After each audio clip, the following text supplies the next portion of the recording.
గత 4 రోజుల క్రితం ఎన్టీఆర్ జిల్లా నందిగామ నియోజకవర్గం కంచికచర్ల మండలంలో ఉన్నటువంటి పరిటాల గ్రామంలో వినాయక ఊరేగింపు ఉత్సవ కార్యక్రమంలో జరిగిన ఘర్షణలో గాయపడిన వారిని పరామర్శించడానికి విశ్వ హిందూ పరిషత్ జాతీయ ఉపాధ్యక్షులు గోకరాజ్ గంగరాజు ఈరోజు గ్రామానికి వచ్చేశారు.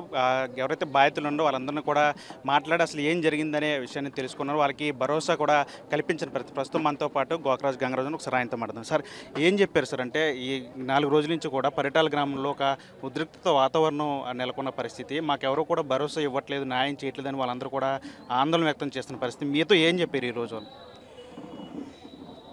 మరి ఆంధ్ర రాష్ట్రంలో గతంలో ఎప్పుడూ లేని విధంగా మరి ఇది ఈ పండగ అంతా కూడా సిస్టమేటిక్గా చేయాలనే ఉద్దేశంతో గణేష్ ఉత్సవ సమితి అనేది రాష్ట్ర వ్యాప్తంగా ఒకటి ఫామ్ చేయటం జరిగింది.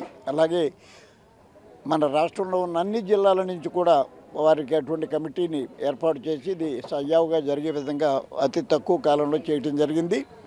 మరి గతంలో మరి ఈ ఉత్సవం చేసుకోవాలంటే అనేక ప్రాబ్లమ్స్ ఉండేవి. పోలీస్ పర్మిషన్ అని, పంచాయతీ పర్మిషన్ అని, ఎలక్ట్రిసిటీ వాళ్ళతో ఇవన్నీ ఇబ్బంది పడుతున్నారనే ఉద్దేశంతో మరి మన ముఖ్యమంత్రి గారిని, అలాగే హోంమంత్రి గారిని, అందరినీ పెద్దలందరినీ, పవన్ కళ్యాణ్ గారిని అందరినీ కలవటం జరిగింది. కలిసి మా ఇబ్బంది పడుతున్నామని చెప్పినప్పుడు వాళ్ళంతా కూడా సానుకూలంగా తప్పకుండా సింగిల్ విండో పద్ధతిలో మరి మేము అవకాశం ఇస్తాం, మీ వాళ్ళు కూడా చేయవలసిందల్లా మేము ఇలా చేసుకుంటున్నాం పలానా చోటని చెప్పటమే తప్ప మిగతా కూడా సింగిల్ విండో పద్ధతిలో పర్మిషన్ ఇవ్వటం, ఏ రూపాయి ఖర్చు లేకుండా మీ కార్యక్రమం చేసుకోవచ్చని వారు ఇచ్చారు.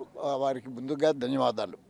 ఈ కార్యక్రమం రాష్ట్ర వ్యాప్తంగా ఎంతో సజావుగా ఏ ఇబ్బంది లేకుండా జరిగింది. చాలా చాలా సంతోషం. ఎక్కడో 2-3 చోట్ల చిన్న చిన్న ఇన్సిడెంట్ తప్ప పెద్ద ఇన్సిడెంట్స్ ఎక్కడ జరగలేదు. దురదృష్టం ఏంటంటే మన పరిటాల గ్రామంలో ఒక చిన్న ఇష్యూ దాన్ని ఒక పెద్ద దాని కింద అవ్వాల్సి వచ్చింది. ఎంచేతంటే ప్రశాంతంగా మరి ప్రొసెషన్ వెళ్తున్నప్పుడు మరి ఏదో పాటలు పెట్టారు. పెట్టిన పాటలు కూడా ఎప్పుడు నుంచో హిందువులు పెట్టుకునే పాట తప్ప అది ఎవరినో కించిపరిచే విధంగా ఉన్న పాట ఏం కాదు. మరి అది చెప్తున్న పోలీసుల సమక్షంలో రాళ్ళు ఇసిరి మరి గాయపరిచారు. చిన్నారులకు చాలా ప్రమాదకరంగా కూడా వాళ్ళకి ఇబ్బంది కలిగే విధంగా జరిగింది. అది జరిగిన తర్వాత వాళ్ళు ఏమీ రియాక్షన్ లేకుండా వాళ్ళు ఏదో వారి మీద తిరగబడి కొట్టే స్థాయితో ఇదున్నా కూడా వాళ్ళు చేయకుండా పోలీసుల దగ్గరికి వెళ్ళి కంప్లైంట్ చేయటం జరిగింది.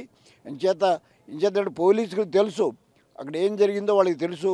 అయినా కూడా మరి ఎవరైతే దాంట్లో పాల్గొన్నారో వాళ్ళని మీద కేసు మేము పెడితే వాళ్ళు తిరిగి SC/ST కేసు తిరిగి పెట్టడం అది జరిగింది. అంచేత గ్రామస్తులంతా కూడా మరి ఇన్నోసెంట్గా ఉంటారు. మా మీద ఈ కేసులునే మా ఏమైపోతున్న భయం దూడన వాళ్ళకు ఉన్నాయి. అటువంటిది ఏమీ ఉండదు. ఎంచేతంటే ఏదైనా నిజంగా జరిగితే మనం ఏం చేసేది లేదు. అంచేది ఏది జరగలేదు కాబట్టి మేమంతా కూడా మరి CP గారిని కలిసి ఇది ఇలా జరిగిందని ఎప్పుడు చెప్పినప్పుడు ఆయన స్పందించి తప్పకుండా వారం రోజుల్లో మరి ఎవరైతే పొరపాటు చేశారో వాళ్ళ మీద తప్పకుండా మేము చర్య తీసుకుంటాం అని చెప్పారు. అంచేత గ్రామస్తులు మరి తప్పు చేయలేదనే విషయం పోలీసులు కూడా తెలుసు. వారి సంస్థల్లో జరిగింది కాబట్టి మనం భయపడవలసిన పని లేదు. ఏ ఎంక్వైరీ చేసినా మన హిందూ బంధువులు ఎవరికి ఇబ్బందులు కలగకుండా ఉంటుందనే ధైర్యం ఉంది.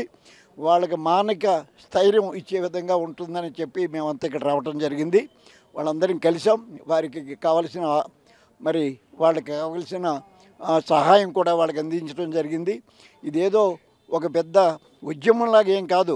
జరిగిన విషయం మరి నష్టపోయి ఎవరైతే ఇబ్బంది పడుతున్నారో వారికి ధైర్యం ఇవ్వటం కోసం వచ్చాం తప్ప ఇదేదో పొలిటికల్ ఇష్యూ చేద్దామనే ఉద్దేశం కానే కాదు.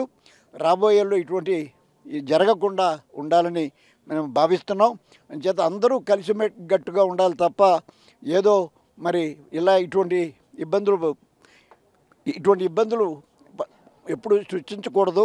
అంచేత ఎప్పుడు జరిగినా కూడా అంతా కూడా హిందువులంతా ఓ తాటి మీద ఉంటే మనకి ఏ ఇబ్బంది ఉండదు. మనం మటుకి మన కార్యక్రమాలు, మన పండుగలు సజావుగా చేసుకుంటానికి వీలుగా మేము ఉన్నాం అనే ధైర్యం చెప్పడం కోసం మేము రావడం జరిగింది. మరి ఒక్క విషయం సార్, అంటే గొడవ జరిగిన రోజు 7 మందికి గాయాలయ్యాయి. అయితే గాయాలైన వారి మీద కూడా కేసులు కట్టారు రివర్స్లో అని చెప్పి వీళ్ళు ఆవేదన వ్యక్తం చేస్తున్నారు. అంటే 7 మంది వారు దాడి చేస్తే మేము ఎవరు మా మీద దాడి చేస్తారో మేము గుర్తుపడతాము, ఆ విషయాన్ని పోలీసులు చెప్పినా పోలీసులు పట్టించుకోవట్లేదు, ఇప్పటివరకు వాళ్ళని అదుపులోకి తీసుకోవట్లేదని ఆవేదన వ్యక్తం. అంటే కారణం ఏమై ఉంటుంది, అసలు పోలీసులు ఏం చెప్తారు? అంటే మరి మీకు తెలియనిదేముంది, ఇప్పుడు పోలీసుల మీద అనేక ప్రెషర్స్ ఉంటాయి. వాళ్ళు ఏ విధంగా దీన్ని మరి ముగించాలని ప్రయత్నం చేస్తారు. దానికి మేము అంగీకరించాం. తప్పకుండా మరి మనం ఏ ఇబ్బంది పెట్టకుండా మనం ఈ కార్యక్రమం చేసుకున్నప్పుడు మన మీద కేసులు పెట్టడం అనేది మరి ఇది మామూలు అయిపోయింది. అన్యాయం జరిగిన వాళ్ళు కేసు పెడితే మరి తప్పు చేసిన వాళ్ళు కూడా ఇంకో కేసు పెట్టడం, ఇద్దరిని కాంప్రమైజ్ చేయటం అటువంటిది మటుకు ఎట్టి పరిస్థితుల్లో జరగటాన్ని మేము అంగీకరించాం. తప్పకుండా మరి ఎవరైతే తప్పు చేశారో వాళ్ళు మరి తప్పకుండా వాళ్ళ మీద చర్య తీసుకోవాలి. అంతేకాకుండా ఎస్టీ కేసు పెట్టిన వాళ్ళ మీద కూడా, తప్పుడు కేసు పెట్టినందుకు కూడా వాళ్ళ మీద కూడా ప్రభుత్వం కూడా కోర్టులు కూడా చెప్పి ఎవరైతే దొంగ కేసులు పెడతారో వాళ్ళ మీద కూడా చర్యలు తీసుకోవచ్చని, తప్పు చేసిన వాళ్ళ మీద చేయాలి. ఇద్దరు కూడా చేసేవాడు ఎవరి మీద అయితే చేశారో వాళ్ళిద్దరూ కూడా ఏది రైటో అది నిర్ధారణ చేసి వాళ్ళకి యాక్షన్ తీసుకుంటారు. రాబోయే రోజుల్లో, గతంలో అయిపోయింది, ఈ రోజుల్లో ఎస్సీ కేసు నిజంగా తప్పుడు కేసు పెడితే మటుకు వాళ్ళే ఇబ్బంది పెడతారు. అటువంటి చర్యలు మరి సోదరులు, మరి క్రైస్తవ సోదరులు అటువంటిది చేయకూడదు. రాబోయే రోజుల్లో మనం అంతా కలిసి కట్టుగా ఉండాలి తప్ప భారతదేశం మన దేశం మనం కాపాడుకోవాలి. అందరి మతాలు, అన్ని మతాల వారు కూడా వాళ్ళ మతాలు వాళ్ళు చేసుకుంటూ వాళ్ళ పండుగలు చేసుకుంటూ ఉంటే ఎవరు ఇబ్బంది పెట్టకూడదు అనేది గ్రహించి అందరూ కలిసికట్టుగా ఉండాలని కోరుకుంటున్నారు. అంటే ఇన్ని రోజులు 4 రోజుల నుంచి గొడవ జరుగుతుంది, పోలీస్ స్టేషన్ ముందు నిరసనలు చేస్తున్నారు, కానీ ఇప్పటి వరకు కూడా స్థానిక ప్రజాప్రతినిధులు ఎవరు కూడా దీని మీద స్పందించలేదు. అంటే అది కూడా ఒక కారణంగా చెప్తున్నారు. దాని గురించి ఏం చెప్తారు? మరి మీకు తెలియదేముంది, ఇప్పుడు రాజకీయవేత్తలు మరి అందరి ఓట్లు కావాలి, ఎవరిని ఇబ్బంది పెట్టకూడదు అనేది వాళ్ళ పాలసీ. కానీ మరి ఎవరైతే సఫర్ అవుతున్నారో మరి న్యాయ పోరాటం చేస్తాం, దాని ద్వారా రావాలి తప్ప మరి స్పందించి మరి వాళ్ళు ఇక్కడ లేరు, జరిగిన ఇన్సిడెంటు ఏం జరిగిందో వాళ్ళకి తెలియదు, దాని గురించి ఏదో పార్టీ పరంగా ఏదో స్టేట్మెంట్స్ ఇచ్చేస్తే అనవసరంగా ప్రాబ్లము. ఏదో దాంట్లో ఓట్లు వేసేవాళ్ళు దాంట్లోనే ఉంటారు, దీంట్లోనే ఉంటారు. అంటే రాజకీయవేత్తలు మనం ఏం బ్లేమ్ చేయడానికి, వాళ్ళ పబ్బకం గడుపుకుంటామే తప్ప మనకి ఎటువంటి జరిగినప్పుడు వాళ్ళకి నార్మల్గా ఇన్వాల్వ్ కారు. అంటే ఇంకో మాట కూడా చెప్తున్నారంటే, మాకు పోలీసుల మీద నమ్మకం లేదు, 4 రోజుల నుంచి వస్తున్నాం, ఎప్పుడు ఒక్క యాక్షన్ కూడా తీసుకోలేదు, మా మీద దాడి చేసిన వాళ్ళని ఎవరిని కూడా ఇప్పటి వరకు కూడా అదుపులోకి తీసుకోలేదు, దానికి సంబంధించి చర్యలు ఏం చేయలేదు, మాకు న్యాయం జరిగిద్దని నమ్మకం లేదు పోలీసుల మీద అని చెప్పి. అదే నమ్మకం లేదు, నమ్మకం ఎందుకు లేదు, సిపి గారిని కలిసాం, తప్పకుండా ఆయన హామీ ఇచ్చారు, తప్పకుండా మరి ఎంక్వైరీ చేస్తాం, ఎవరి తప్పో నిర్ధారణ చేస్తాం, ఎవరైతే తప్పు చేశారో వాళ్ళు తప్పకుండా శిక్షిస్తాం. పొరపాటున ఏమైనా దొంగ కేసు ఎస్సీ కేసు పెడితే వాళ్ళ మీద కూడా చర్య తీసుకుంటామని చెప్పారు. అంచేత మేము సంతోషించాం. ఎంచేతంటే మనం అఫెన్సివ్గా లేము, డిఫెన్సివ్గా ఉన్నాం. అంచేత ఎట్టి పరిస్థితుల్లోని మరి అన్యాయం జరగడానికి ఎట్టి పరిస్థితుల్లోని వీలు లేదు. రాబోయే తప్పకుండా మరి మన వాళ్ళందరికీ వాళ్ళు చేసిన కార్యక్రమానికి మరి రోడ్ రోకో ఇవన్నీ చేశారు, మరి చేయకపోతే మరి ఎవరు పట్టించుకునేది దిశ లేదు. అంచేత మనం వాళ్ళందరికీ మాతృమూర్తులు అంతా కూడా దీంట్లో పాల్గొన్న వారందరికీ కూడా ధన్యవాదాలు.